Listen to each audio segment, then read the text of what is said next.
matter. I'm here. Let's talk. Yes. Welcome to the House of Liberation. What can I tell you? I'm finally here in front of the camera doing the video. So I've been wanting to talk about, which I had promised to talk about, ya sabe, the reset, right? So I'm in a massive reset in my life. And if you got the email that mentioned the reset and also like the categories within my reset, that's what I want to talk about today. There's something else that I want to talk about, but that'll be a separate video. So just, subscribe, like, hit the notification mabob thing so that when I put it up, you are in the know. But that'll be the other video. In this video, I want to talk about the loose, it's a framework, a structure that I had created for myself years ago, that I'm using and kind of drawing back into relationship with myself. And it's how it's the lens and the container that I'm using in order to reset my entire life. Now, if you've been abreast or not, I'm not sure, but earlier this year, my dad passed away. May his memory be a blessing. And so much happened in that window of time. It's been a lot. And with that has come this, like, I was already pre-gaming a reset, which is really fascinating because I knew that with all the changes and all the things that have happened in the last 4 years or so, my life was in this place of like realizing that where I'm at, how I'm feeling, what I'm experiencing, there are elements of these things that need to change. Some of them are simply within my power, right? Like my agency to impact and to change. And some of them may need perspective adjustment because I may not be able to change the thing, the experience, or whatever the case may be, the external components, but I can work with my internal ones and figure out how I want to be in relationship with that.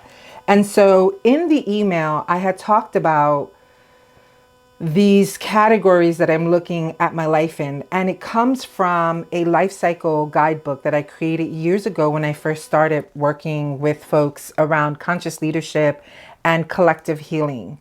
And the frame of this, it's what to me is a cycle, and also a medicine wheel of sorts. Now I want to honor that languaging comes from indigenous, right, cultures and indigenous ways of moving.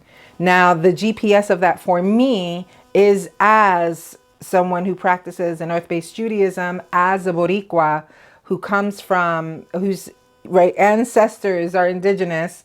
I'm showing up in a way that's different for my peoples, because I'm integrating different essences inside of my medicine wheel. It's not necessarily like hyper based on Taino indigeneity or Jewish indigeneity for that matter. And that's another conversation, just in case you're feeling a little confused. White European Jews are not the only ones that exist, but again, that's another conversation for another time. So there's ways that I'm also using that and compiling it along with some other important aspects of both my work and the calendar that I interface with, which we all do, the Gregorian. If you live in America and on Turtle Island, we have this, our time-based ideas come from, an entirely different place. It's bananas. But anyway, I do have it also in relationship to that. So in this video, I'm going to speak to the categories, why I categorize them that way, how did this come about for me, and why I'm using it moving forward, kind of tapping back in because I've been kind of tapped out with everything that's been going on in my life. So let's start with the idea that to me, because part of being of a diaspora, right? And so the way I've explained this is that culturally I grew up Puerto Rican, or New Yorker rather, right? I was born in New York. I'm a first generation. And having that cultural, this duality of both all the ways that we've assimilated, but simultaneously this connection to what it means to be Puerto Rican. And my family always navigated between those worlds because they made sure that they, passed the bar in assimilation while simultaneously still at home and behind closed doors, still repping the Boricua. And so for me, I didn't grow up with either my Jewish identity practice, or to me, it's a spiritual practice, right? Based on my Jewish identity. So I didn't grow up with that. And I didn't grow up with Taino or indigenous medicine either, because we already had assimilated so far in that Christianity had been and has been the main landing for my community, my mom and my dad. My dad's side was more about Catholicism and Santeria. My mother's side has a little bit more of Christianity, along with some, side witchy stuff. And so when I was seeking to shape my life as back then, one, I had no idea that I was neurodivergent, or didn't understand or see myself in that way. And two, I didn't have yet, when I created this wheel, and since I've had it, I didn't want to just grab another people's or siblings' medicine wheel because it just made sense. I didn't want to do that either. That's very extractive and appropriative, even if, even if some of your indigenous roots may connect, you still don't have that context. So for me to take on, the elements in relationship to the wheel from another culture and another people's, just that it just didn't rock with me. But I also felt the frustration of not having something that had been passed down to me. There was a lot of grief with that and a lot of pain. So what I did is I set out to first have a deeper understanding of what it means to have a medicine wheel, what it means to have a container or a framework that allows you to engage and connect to your medicine, your ancestral medicine, etc. And so I was like, I don't want to extract. And I also don't have all the kind of nuts and bolts of my own indigenous movement. And so the best that I can do is, from my generation, my orientation, come with the best, like, channeled, aligned experience, checking that through, right? Like, it's not just like, oh, this thing is feeling ripe, I'm going to channel this framework, but that the framework is not accountable or responsible to be in relationship with the world around me, right?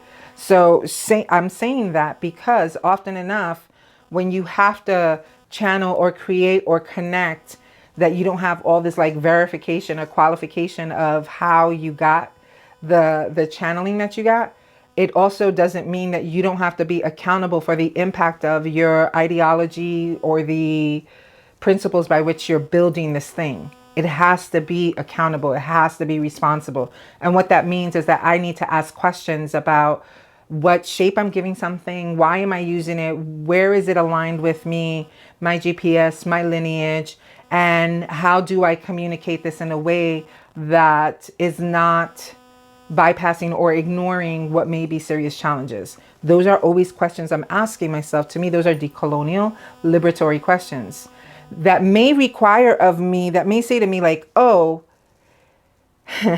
may require of me to go, I can't do this thing or have this because it's so encased in something else, or may also be much more harmful than it will make sense, right? So I'm always looking at things through those type of lenses. So when I created this, I created it sensing into what made most sense for me. Sense is the key word here in terms of relationship and in terms of like connection. So what wound up happening is at the east, so the medicine wheel is the north, east, south, and west. The directions are really important. It's really important for me as a Puerto Rican and as a Jew to have an orientation of the directions, although recognizing that in a large way, they are also made up, right? Anything constructed that we have that seems like fact, that's scientific, is still something constructed by a human. So it's going to, have its own fallacy. Having said that, for me, creating like looking at directions and looking at orientation just gives me a framework that I can move inside of. As someone with a neurodivergent brain, a structure is really important, and it may be some of the most challenging experiences of my life. So in order to like stay in one, because I'm kind of built to break down structures and build something different.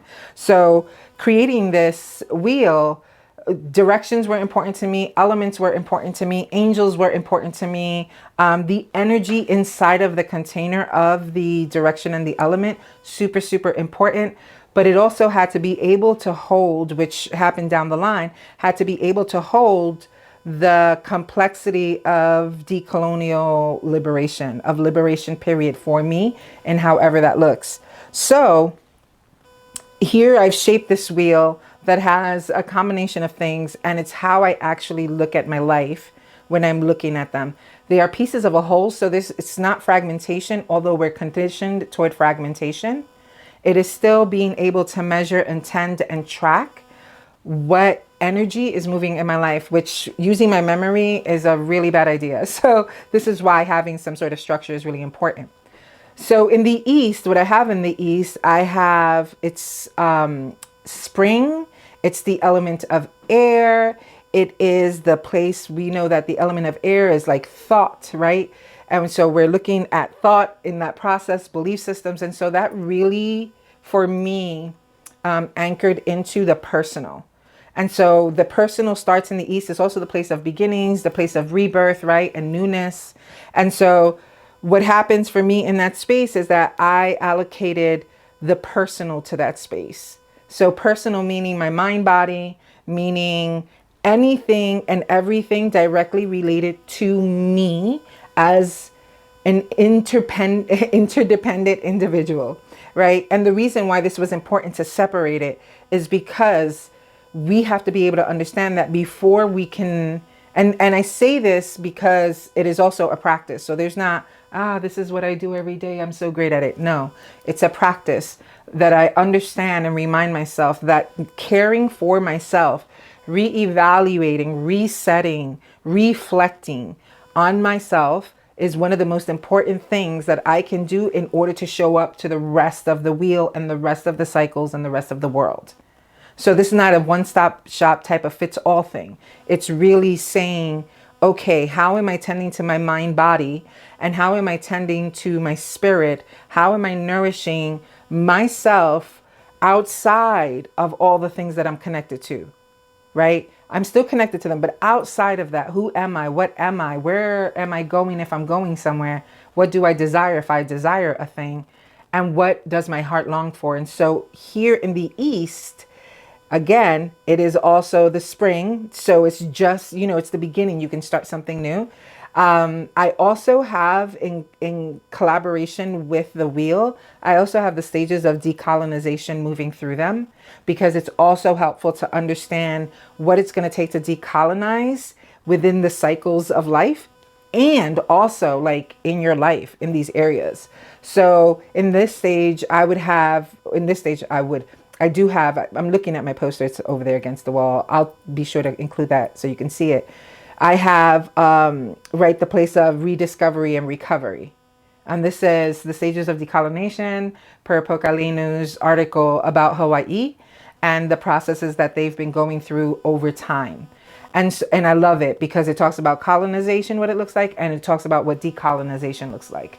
And it does have a particular way of embodiment. So I have that in the East, because part of your own identity, the personal, is actually looking at your relationship and your connection to your own lineage, your own identity, your own becoming and unbecoming, right? And so because it's so connected in this way, it is the process of rediscovery and recovery, so that you're no longer like blurring your own auric lines and your own identity in order to be, in order to be a romantic partner, in order to be a parent, or fill in the blank, in order to move and do work in the community. You have to be able to have an anchored sense of self, not figured out, but an anchored sense of self. And that's where this East actually embodies and holds the recovery and the rediscovery of the stages of decolonization.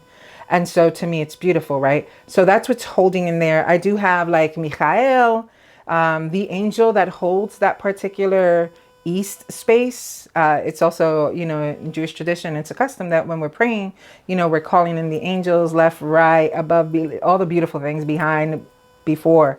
Just again, presencing the container that's holding me and holding me in the personal.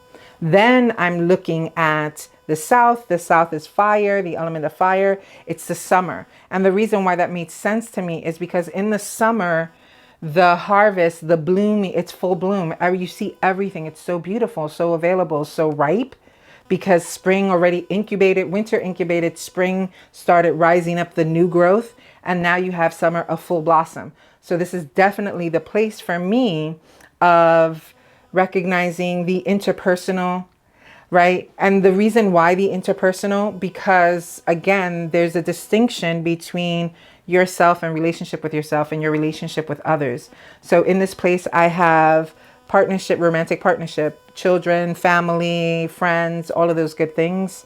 I also have my environment, my home, because my ecology is, to me, the external thing that supports, right, the internal, the personal. And so from finances to everything else, that lives in the south to me. One, because I want the light of fire on it. And secondarily, the light of summer on these areas of my life, and the energy that I want to bring to them is actually in the same way, this blooming, beautiful energy that's ripe. And so there's different questions that I'm asking in that space of the south, right? That I'm looking toward the fire element. I'm looking towards summer as this very beautiful, connective place that is about me and the others that I have close. So there's that. The west is water, and the west has communal. So it's personal, interpersonal, communal, and then it's lineage and legacy, right? Roots at the top. The north, we'll get to that in a minute. But in the west, I have the work in my world. It's all about that outward facing orientation of how we impact change in the world and how we show up for work, our passions, our connections to the larger collective. The thing that is most fascinating about this is that I called it work in the world because it was super challenging back then. The best language I had for how I moved was multi-passionate. And I didn't understand yet my own neurodivergence, internalized ableism, all of that.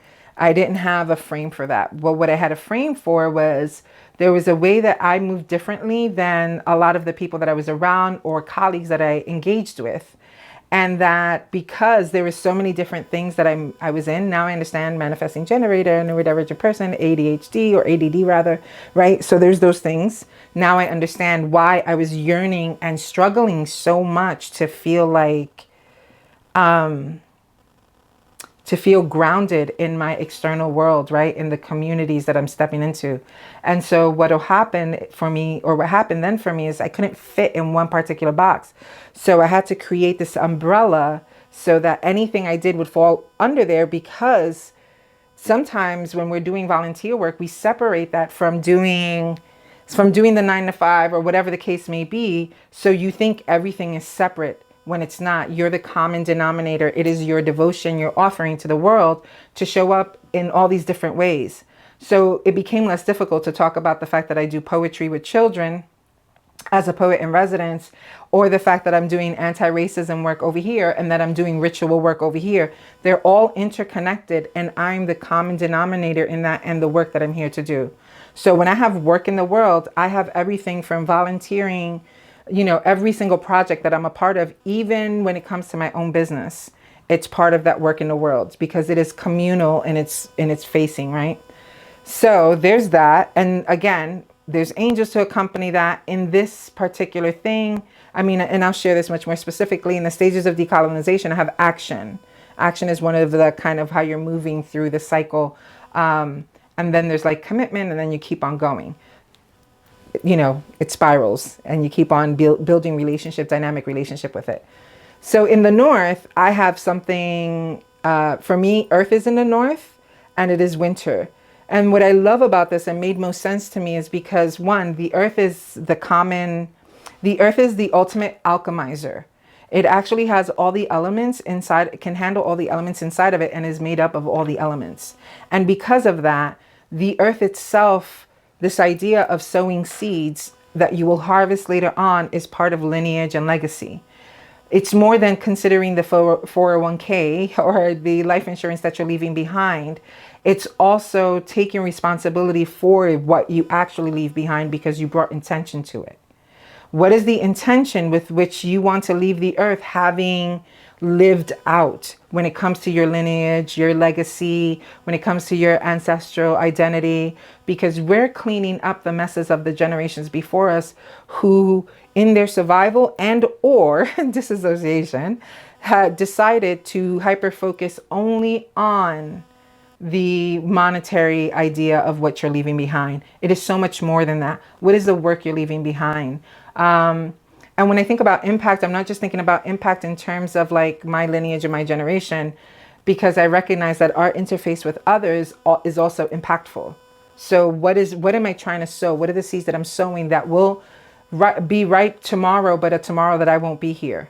What do I actually want to leave behind for my children more than just the financial support or etc., right? What are the values? What are the convictions? What are the things that I want to presence?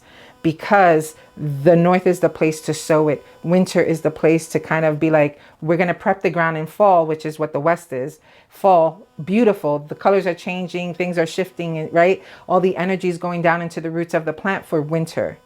And this is where you ask yourself, what am I doing? Why am I doing it? Why does it matter? What is it that I want to presence while I'm here? Like, how do I become the ancestor simultaneously while I'm embodying being present in this generation and taking responsibility for what I have done and haven't done?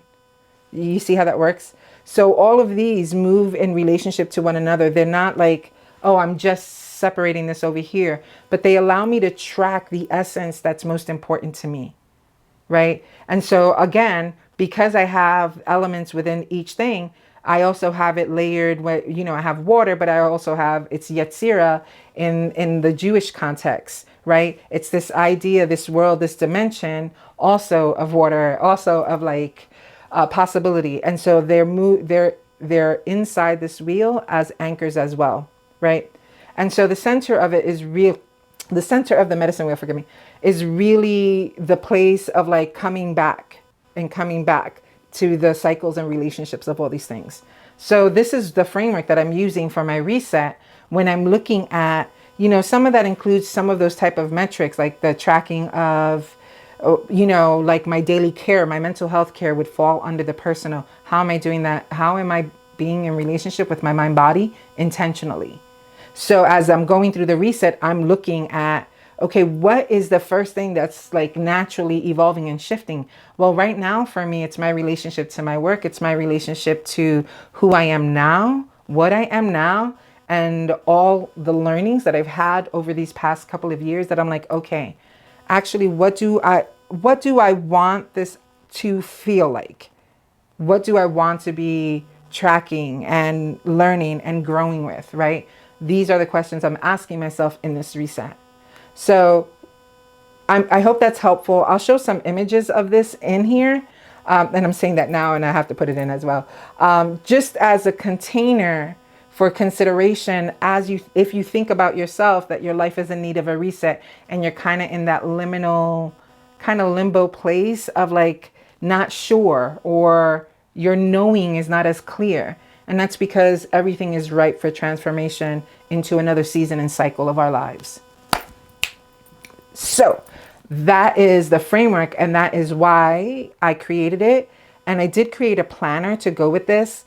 So if you're like interested in this, and this is also how I separate my year into quarters, giving them this elemental like anchoring, this energetic anchoring as well. And it's also how I look at kind of planning for a year. I have strengths and challenges in planning systems anyway, but I definitely get to a place where I start prepping the next year in quarters and thinking about what's happening. I mark holidays on my calendar. I mark all of those things. Anything that's static and sure, I already mark it so that I can build everything else around that. And so this is also serves very practically, because not only am I breaking my year into quarters, I'm breaking my months, I'm breaking my weeks, and I'm breaking my days, and so on and so forth, because that'll allow me to make sure that everything is interconnected. So that is what I had to say about my medicine wheel and my medicine kind of container that I'm using for my reset. And stay tuned.